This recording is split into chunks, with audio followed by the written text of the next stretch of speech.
Moussa, I would like to thank you very much for this opportunity to interview you. And I think it's the first time that we speak. And I would like to thank you for talking to us, to Economia e Mercado, Diário Económico, 360 Mozambique.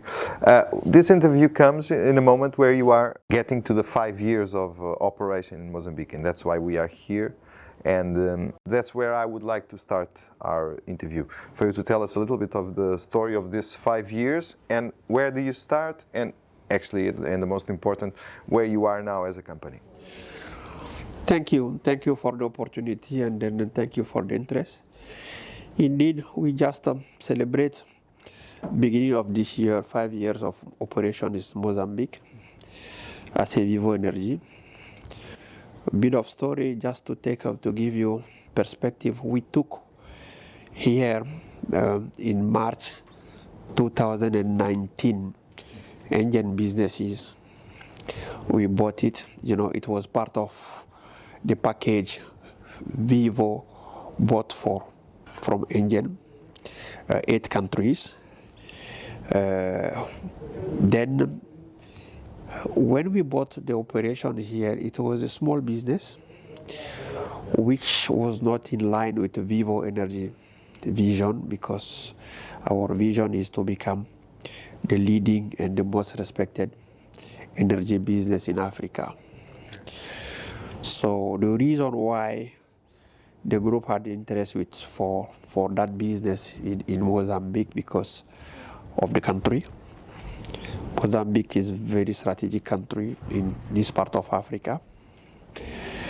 The size of the business shows that there is a room to improve, to grow. That was our appetite. Just to give you indication, when we acquired that business, it was only 19 retail stations, mainly concentrated in the south region here. So now it's more than 40. It's more than 50. Okay. It's more than 50, because that's why the 5 years for us, we prefer to call 5 years of transformations, because we took that 5 years to completely change the business, to turn around the business, and to change the look and see of the business. From small player in the market, we moved to be among the top 5 players in the country, which is a key achievement for us. We are still not yet there, because Vivo, wherever we play, we are among the key players in the market, and we are leading. That's our model to lead. We are focused on building a very strong retail network, because for us, the way we operate, our retail business is the skeleton of our business model. We build the retail network, and the rest of the businesses are around the retail business, because it's how we think that we can build the resilience of the business. You can have a big contract with a customer who can decide overnight to discontinue your contract, and you are at risk. The same happened when we took up engine here in 2019. Engine was the supplier of Vale. 1 year later, that contract ends. So we needed to reinvent ourselves, to look at how we can bring Vivo Energy operation model in Mozambique. That's what we were done. We have changed the profile of the business. We have changed the profile of the company. It was only 32 direct employees. Today we are more than 80 employees. And then if you look at the big Vivo Energy Mozambique family that we call, it's our employees plus, the direct, the indirect employees that include people working in the retail side, people, moving our product around. So we call Vivo Energy family today is more than 2,000 families today. That's a proud. And we also have made a focus on female empowerment. It's very rare in our business to have the level of, the number of female that we have today, our gender diversity rate is more than 47% today, which I think it's a key achievement, and we are very proud of it. So most of the ladies are having key responsibility in the country. They manage our business day to day. We do have even female sitting in our leadership committee. That's for us is also a key transformation of the business. Yeah, I mean, it has been a fantastic journey. And for us, 5 years is just, is not a destination, it's a journey. The transformation is a journey. We are not yet there, but we believe what we have done over the 5 years is commendable, and we'll continue our growth journey. We have changed also the profile of the business completely. Mm-hmm. Yeah.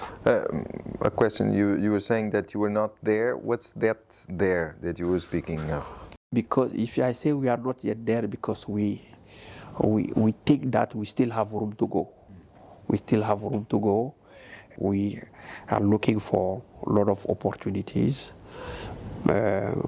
We've grown our retail market, but we still have room to grow.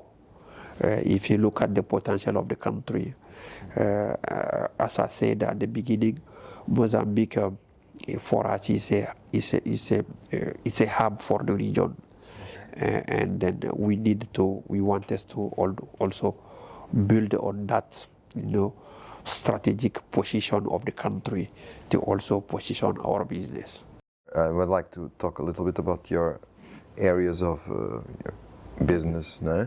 You have the retail, of course, and then you have the supplying of airplanes that you recently closed the contract, and there will be others. But I would like you to tell me more about those two line of service that you provide. Yeah, what we call line of business is the line of business we operate. We operate mainly on retail, which is the number of filling stations that we do have. We also operate on B2B, business to business, whereby with the big companies we go into understanding. We give them peace of mind on their consumption on the fuel, on their need of energy. Because for Vivo Energy, we don't only supply fuel, we supply energy solutions that can be combined with fuel and renewable energy. So we know how to do it. We can bring a mixed energy to our customer or B2B customers. So that includes the mines. Across of Africa, Vivo is one of the key players in mining activities, in mining sector. We do provide to our mines customer hybrid solutions where they can optimize their energy consumption and giving them peace of mind so that they can concentrate on the core business, and we will be in charge of energy production. Then we also distribute Shell lubricant in Mozambique. So we, as you know, we are the sole representative of Shell lubricant across of Africa as a Vivo Energy. So in Mozambique as well, we distribute Shell lubricants. Then we also operate we just started a few months ago to supply airline in Mozambique. So we are on what we call aviation fuel business in Mozambique. So we just started a few months ago in October last year. So the results are encouraging. We will continue on that. We are looking at also developing some other activities. So we are working hard, very hard, to make sure that we diversify our portfolio of activities. Okay. Yeah. Looking at the market, I remember last year, and we were talking about that, especially when our market is not, I don't know if you agree or not, but our market is not very mature. There's still, it's not a huge market in terms, if we look at Africa and other countries. But it seems we have evolved. I think it's consensual this. Last year, or the last 1 or 2 years, we had some problems in the market because of the rise of the oil prices. Now the things seem to be a little bit better. You are in Mozambique for over 4 years. You were close of these issues because you are one of the big players in the market. I would like to ask your opinion. What type of market do we have in terms of oil, not oil business, but in terms of fuel business in Mozambique? Yeah, that's an interesting question. Yeah, Mozambique fuel business is, as I said, is not a complete mature business, not mature market, but it's evolving. It's evolving, and the market will auto sanitize by itself. So key player will be playing key roles. There is a stiff competition, but the regulator is doing fantastic work. They put some measures, the marking the product and so on. That is helping, to fight against the contraband product. And then also, as we mentioned, the way the fuel crisis were managed during the last two years when we had the COVID situation. After the COVID, we had the Russia and Ukraine war. It was very well managed by the authorities. We had to raise the fuel price, and at some point we know, there is in our countries in Africa, if you look at the purchasing power of most of the countries in our countries, when the fuel international price is raising, states cannot accept to continue to raise the price. At some point, they need to intervene. And they did it very well in Mozambique. They've intervened. They've capped the price. We, as an OMCs, at some point, we had to build up on the slates. But luckily, so it was very well managed by the regulator. We've managed to sign with them an MOU whereby they use the price mechanism to refund the OMCs. Luckily, the international fuel price was stabilized, and so we managed to refund a big chunk of that debt today. It's improving, really improving, and we believe that it will continue because I don't believe in short term any fuel barrel price more than 100 on the coming months because of general economic situation. The demand in China is now low.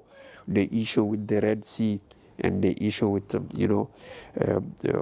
Russia and the Ukraine war combined with the challenge in Israel and Gaza, all those are impacting the international economic dynamic. That's because for us as downstream players, we don't want expensive fuel. Our life is easy if the fuel is not expensive. Then we can have guarantee margins. So the moment the price is going up, the state, they don't have choice. They have to intervene. And for that intervention, of course, we as a downstream players will take a hit.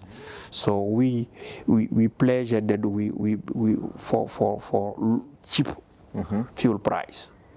But in that sense, of course, the situation comparing to a year ago, it's different, it's better. But there are still some, especially the smaller players in the markets, and with this question that we had about the Bank of Mozambique not participating in the imports and everything, we had lots of small business owners, like the medium and the smaller ones, that had some difficulties. And this market, I know that is experienced some not turbulence, but some difficulties in the last few months. Yeah, that's true.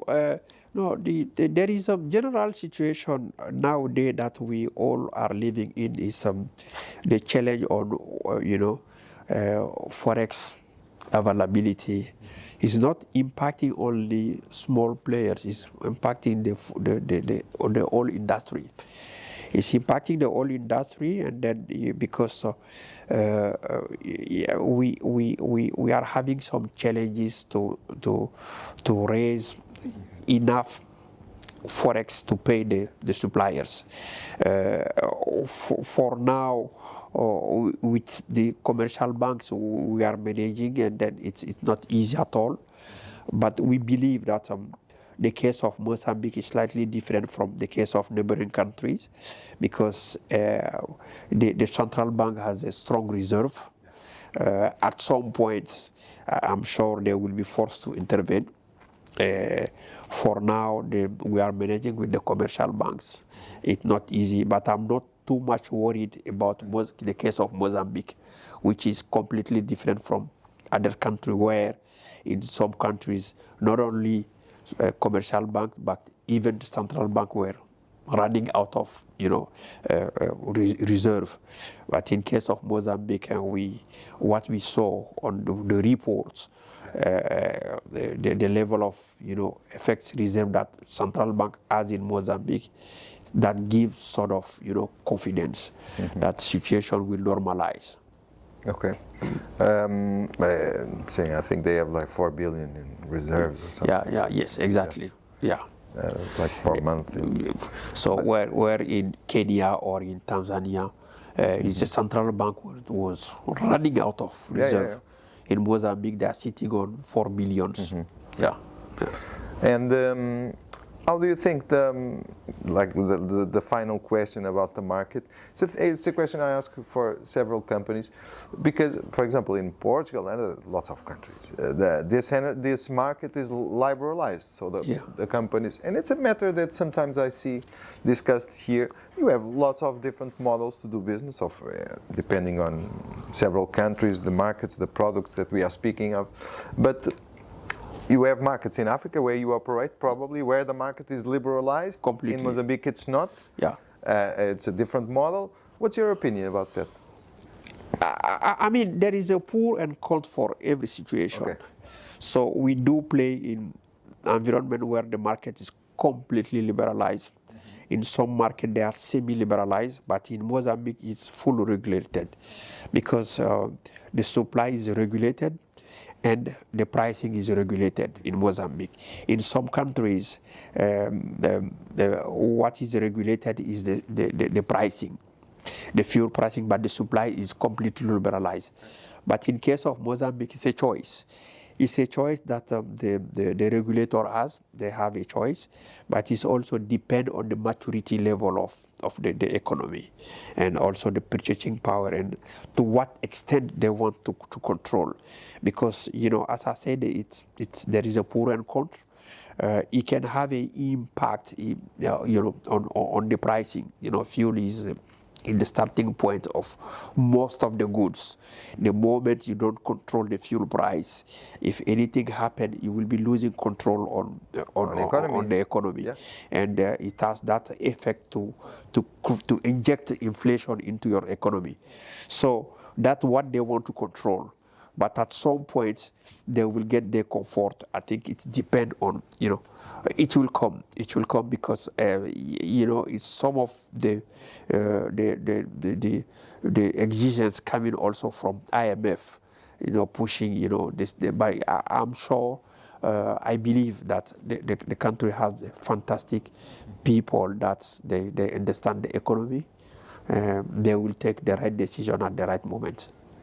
I would like to, we are almost finishing, but before that, you said that you grow from 18, 20 gas stations when you arrived to more than 50, okay? 19.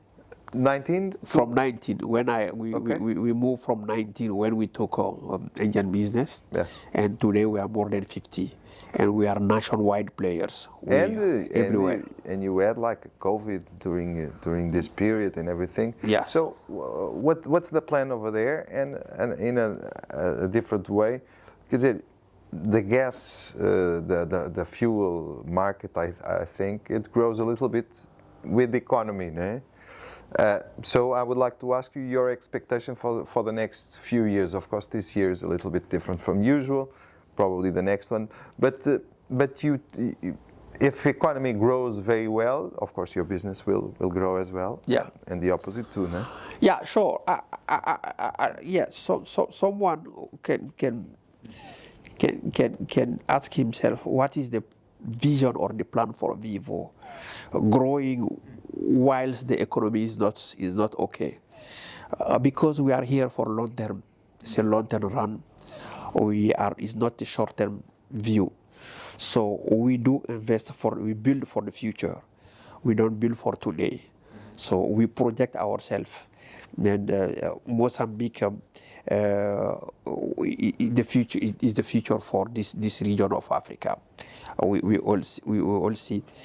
So we are all waiting for the LNG project in the north of the country, which will be definitely the game changer, not only in the north, but also in the center of the country.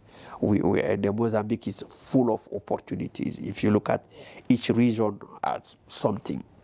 If you look at the Manica regions, the mining activity that we can develop there is unbelievable, even just here in Gaza region. So if you go to Vilankulu, Nyambani, if you move to the north, so I mean the future is in Mozambique. So and we believe on the future on the Mozambique. That's why we anticipate. So we want to be part of that change. We want to be part of that journey for the growth of the country. That's why we anticipate. We build for the future. If you look at that's why you can see sometime in the T-shirt on our comms saying that we build on the future. That's how you can understand that we build for the future. Yeah. You have been a long time in this business. Now you were in Cape Verde and several countries. Yeah. That's the biggest difference from Mozambique to some of those. Of course, Africa is as a continent, it's seen as a continent of opportunities. But Mozambique is, like you say, it's lots of potential, of course. But we rely a lot on the state of the world. And the world is complicated today, full of small situations all over. No? That makes you optimist or pessimist about the next few years? I think, I've been in this business for the last 25 years, moving in different countries, from west, east, central, and north. I think Africa definitely will be the future of the world. That's why Vivo Energy, we are exclusively Africa-based business because we believe in Africa. So what is in Mozambique, it's quite similar with a lot of African countries. There are so much opportunities. If you look at today, the average age of Mozambican, and if you look at also the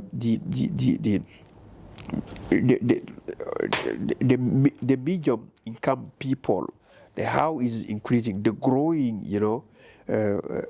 medium income people that is growing, it's give you, and also the kind of consumer that we are having, the maturity, the level of maturity, that will completely shift the market.